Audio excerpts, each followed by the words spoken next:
Bonjour à toutes, bonjour à tous. Aujourd'hui, c'est le 1er novembre. C'est donc le samedi 1er novembre 2025. Et aujourd'hui, c'est un jour férié.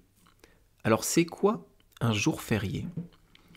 Un jour férié en France, c'est un jour où on ne travaille pas.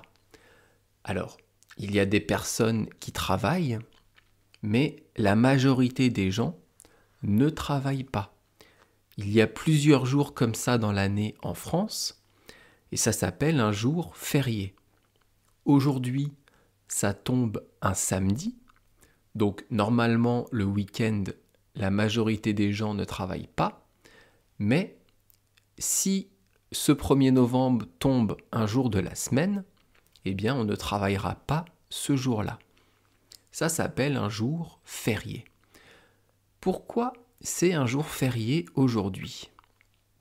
Aujourd'hui, et comme tous les ans, le 1er novembre, ça s'appelle la Toussaint. Est-ce que vous connaissez cette fête ? La Toussaint, c'est la fête de tous les saints. C'est la fête des morts. C'est le jour des morts. Donc aujourd'hui, en France, il y a beaucoup de Français qui vont aller au cimetière sur la tombe ou sur les tombes de la famille afin de penser aux personnes décédées, afin de penser aux personnes mortes, afin d'honorer leur mémoire. On va nettoyer les tombes, on va apporter des bouquets de fleurs. Ça, c'est la fête des morts, le jour des morts, la fête de la Toussaint. Pourquoi ça s'appelle la Toussaint ? C'est la fête de tous les saints. Saint, ça s'écrit S-A-I-N-T. Et cette fête, elle existe depuis très longtemps. Les saints, je vous en ai déjà parlé dans ce podcast, mais je vais vous réexpliquer maintenant. En fait, dans le calendrier occidental, eh bien du 1er janvier au 31 décembre, toute l'année, chaque jour est dédié à un saint particulier. Il y a saint Thomas, saint Paul, saint Philippe, saint Adrien, ça existe, saint Maxime, il y a plein de saints différents. Et en fait, ces personnes ont existé. Ce sont des personnes qui se sont dédiées à une cause et qui sont souvent morts pour cette cause. On a tué ces personnes parce qu'elles croyaient en Dieu, parce qu'elles voulaient, par exemple, absolument construire une église dans un village, où elles voulaient convertir des Romains à la religion chrétienne. Et ces personnes se sont fait tuer, se sont fait martyrisés, comment on dit ? Ah, j'ai pas le mot qui me vient en tête. Ont subi une torture, voilà, c'est ça, ont été torturés. Et donc, la religion chrétienne, le pape, l'Église, les a reconnus comme des martyrs. Et donc, tous les jours de l'année, il y a un saint différent qui est donné pour chaque jour. Eh bien, le 1er novembre, c'est la fête de tous ces saints-là, de toutes ces personnes, de tous ces martyrs. Et comme je vous disais, ça existe depuis longtemps. La première trace de la fête de la Toussaint, ça date du IVe siècle après Jésus-Christ, donc à partir de l'an 300. Il y a plus de 1700 ans. C'était une fête qui honorait les martyrs dont je viens de vous parler. C'était une fête qui était en l'honneur de ces personnes mortes pour l'Église, mortes pour leur croyance, mortes pour leur foi. Donc comment ça se traduit aujourd'hui en France ? D'abord, comme je vous disais, c'est férié, on ne travaille pas. Ensuite, on va au cimetière, on nettoie les tombes, on apporte des fleurs, on fait une petite prière, une petite pensée pour ceux qui veulent, et après, on va manger au resto. Non mais c'est vrai en plus, c'est souvent ça. On se retrouve en famille et on va tous manger dans un restaurant à la mémoire des disparus. Donc aujourd'hui, je vous disais, c'est donc la fête des morts, la fête des personnes disparues. Mais c'est surtout la fête des fleuristes. Pourquoi ? Parce que beaucoup de Français vont acheter des fleurs à cette période. Et donc, pour les fleuristes, pour les personnes qui vendent des fleurs, pour les personnes dont c'est le métier, aujourd'hui, c'est un des plus gros chiffres d'affaires de l'année. Je pense qu'il y a aujourd'hui la Toussaint pour les fleuristes, le 14 février, la Saint-Valentin, et je pense que c'est tout après. Qu'est-ce que j'oublie pour les fleurs ? Peut-être la fête des mères qui est au mois de mai ou au mois de juin. Mais la Toussaint, vraiment, pour les fleuristes, c'est magnifique. Eux, c'est pas la fête des morts, c'est la fête pour eux. Ils sont contents. Ils se disent qu'ils vont faire un bon chiffre d'affaires. Donc c'est aujourd'hui la Toussaint. Et donc moi aussi, j'ai une pensée pour les personnes que j'aimais et qui sont disparues. Je ne suis pas allé au cimetière parce que c'est très loin d'ici, très loin de là où je vis, mais j'ai acheté des fleurs. Je pense à eux. J'ai une pensée, je prends un temps pour eux. Ça s'appelle la Toussaint. Et c'est une tradition en France, c'est tous les ans, c'est férié, on ne travaille pas, parce que la France a évidemment des racines chrétiennes, des racines catholiques. Aujourd'hui en France, il y a beaucoup de religions représentées, et je trouve ça très bien, la mixité, le mélange, mais il y a longtemps, ou plutôt les racines du pays, sont chrétiennes. Donc la Toussaint, la fête des morts, c'est aujourd'hui le 1er novembre. Et hier, donc le 31 octobre, la veille de la fête des morts, le jour d'avant, c'est quoi ? Eh bien en France, ce n'est pas grand-chose. Mais aux États-Unis, au Canada, dans les pays anglo-saxons, c'est Halloween. Alors, avant de vous dire pourquoi je fais un lien avec Halloween, je vais vous parler un peu d'Halloween en France. C'est une fête qui ne marche pas beaucoup. Ça vient des États-Unis. Là-bas, c'est un carton. Tous les enfants se déguisent en vampires, en sorcières, en monstres, en tueurs en série, en personnages qui fait peur. Et ils vont sonner chez les gens pour demander des bonbons. C'est en train d'être importé en France, ça vient difficilement, mais vraiment, il y a très peu d'enfants qui vont demander des bonbons aux gens. Il y a des soirées spécifiques où on peut se déguiser pour Halloween, mais ce n'est pas vraiment dans notre culture. Pourquoi je vous parle d'Halloween ?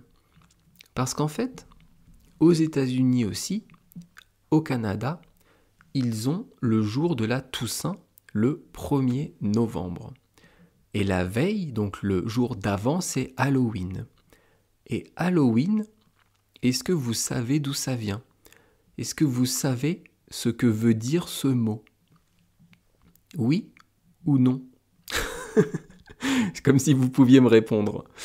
Halloween, c'est All Hallows Eve. Et donc, c'est The Eve of All Hallow. The Eve, c'est la veille. Et All Hallow, c'est tous les saints. Donc, The Eve of All Hallow, All Hallows Eve, Halloween, eh bien, la traduction, c'est la veille de tous les saints. La veille de la fête de la Toussaint. Donc on a Halloween le 31 octobre et le lendemain, la Toussaint. Et donc, on a ici un lien direct entre la Toussaint et Halloween. Bien, je vais m'arrêter là avec la Toussaint, pardon. Je pense que je vous ai fait une petite description assez détaillée. On va passer maintenant à la deuxième partie du podcast où je vous parle de l'expression du jour. Aujourd'hui, l'expression c'est se mettre au diapason. Alors c'est assez court, on a 4 mots. Se mettre, c'est un verbe. Se mettre à faire quelque chose, ça veut dire commencer cette chose, commencer cela. Si vous dites « je me mets au piano », c'est que vous allez faire du piano. Vous allez commencer à jouer du piano. Si vous dites « cette année, je me mets au foot », ça veut dire que vous allez commencer le football, vous allez commencer à faire du football cette année. On peut dire « la semaine prochaine, je me mets à travailler ». Ça, c'est moi, ça. Toujours au lendemain, repousser les choses. Donc, ça veut dire là que vous allez commencer à travailler que la semaine prochaine, uniquement à partir de la semaine prochaine. Donc, se mettre à faire quelque chose, c'est commencer cette chose. Et donc, bien sûr, je vais vous conjuguer se mettre au présent et au futur, on va faire. Et je vais d'ailleurs conjuguer se mettre à, avec le A accent grave. Se mettre à au présent, ça donne je me mets à. Tu te mets à. Il se met à. Nous nous mettons à. Vous vous mettez à. Et ils se mettent à. Bien sûr, il faut mettre quelque chose derrière. Si vous dites uniquement « je me mets à », ça ne veut rien dire. On attend quelque chose. Je me mets à travailler. Je me mets au piano. Je me mets devant la télé. Je vais commencer à regarder la télé. Donc, ensuite, je vous ai dit quoi ? On le fait au futur. Donc, se mettre à au futur, ça donne « je me mettrai à ». Tu te mettras à, il se mettra à, nous nous mettrons à, vous vous mettrez à, et ils se mettront à faire quelque chose. On revient à l'expression du jour, se mettre au diapason. O-A-U, article défini, et c'est la contraction de A accent grave et de le. On en a déjà parlé plusieurs fois. Et le diapason, alors ça c'est quoi ? Ici on a un sens propre et un sens figuré. Donc quelque chose de concret et quelque chose d'imagé. Le diapason concret, c'est quelque chose qu'on peut toucher. Alors comment je vais vous expliquer un diapason ? Bon, déjà, à quoi ça sert ? Ça sert à accorder ses instruments, ou son instrument. Quand on fait de la musique, de la guitare, du piano, de la basse, peu importe l'instrument, on a besoin qu'il soit bien accordé. On a besoin qu'il joue la bonne note. Et le diapason, quand on va l'utiliser, il va donner la note La. Il y a Do, Ré, Mi, Fa, Sol, La, Si, Do. Eh bien, le La, Do, Ré, Mi, Fa, Sol, La, le diapason va donner cette note-là. C'est quoi ? C'est un petit instrument avec 2 branches en métal qui sont reliées et qui se finissent par une seule branche. Vous allez taper cet instrument sur quelque chose et la résonance, le son, va donner le son, la note La. Donc ça, c'est le sens concret de diapason. Et le sens figuré, en fait, c'est la manière de penser de quelqu'un, la façon de faire, la façon d'agir. Donc se mettre au diapason, c'est commencer à faire comme quelqu'un d'autre, commencer à penser comme quelqu'un, imiter cette personne, c'est comprendre et adhérer à la façon de faire. Se mettre au diapason, c'est reproduire la façon de faire de certaines personnes. Reproduire la façon de penser, c'est faire comme une autre personne. On utilise souvent cette expression dans un cadre professionnel. Vous êtes embauché dans une nouvelle entreprise, vous ne connaissez pas la façon de penser du patron, la façon de manager, vous ne connaissez pas la façon de réfléchir en général dans l'entreprise, et donc vous allez devoir vous adapter. Vous allez devoir apprendre cette façon de faire, cette façon de gérer les problèmes. C'est ça, se mettre au diapason. Quand vous allez être embauché dans une nouvelle société, dans une nouvelle boîte, vous allez vous mettre au diapason de vos collègues, vous mettre au diapason de votre patron. Donc quand vous êtes embauché dans une nouvelle boîte, une nouvelle société, vous pouvez dire à un de vos collègues « Il faut que je me mette à votre diapason. Il faut que je comprenne, il faut que je me mette au diapason du patron. Il faut que j'arrive à comprendre votre façon de penser pour pouvoir travailler efficacement, pour pouvoir travailler et être productif. » Se mettre au diapason, c'est une expression que vous pouvez utiliser partout. On utilise ça plutôt dans le cadre professionnel, mais vous pouvez aussi l'utiliser dans un cadre personnel, avec de la famille, avec des amis. Il n'y a aucun problème. Cette expression, elle vient de la musique. Comme je vous le disais tout à l'heure, le diapason, c'est un instrument qui donne le la.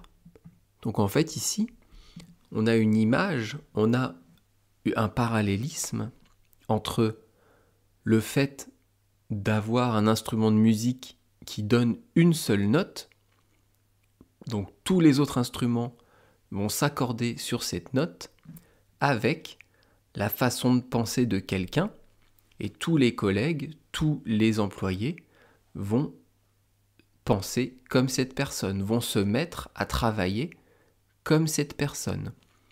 On peut imaginer que le diapason, l'instrument de musique, c'est le patron. Et les instruments qui s'accordent, ce sont les employés. Donc les employés vont s'accorder, vont se conformer, vont faire comme le patron. En anglais, on dit « to get in tune ». Bien, je pense que je vous ai assez expliqué l'expression du jour. Demain, on va parler d'un morceau de musique, voilà, d'une chanson. C'est ça que je cherchais comme mot. Une chanson de Jean-Jacques Goldman. J'adore cet auteur-compositeur. Malheureusement, il ne chante plus, mais je l'adore quand même. Et la chanson s'appelle « Là-bas ». Je vous parle de tout ça demain. Et donc, je vous souhaite maintenant une bonne journée. À bientôt. Bye bye. Hasta luego. Matane.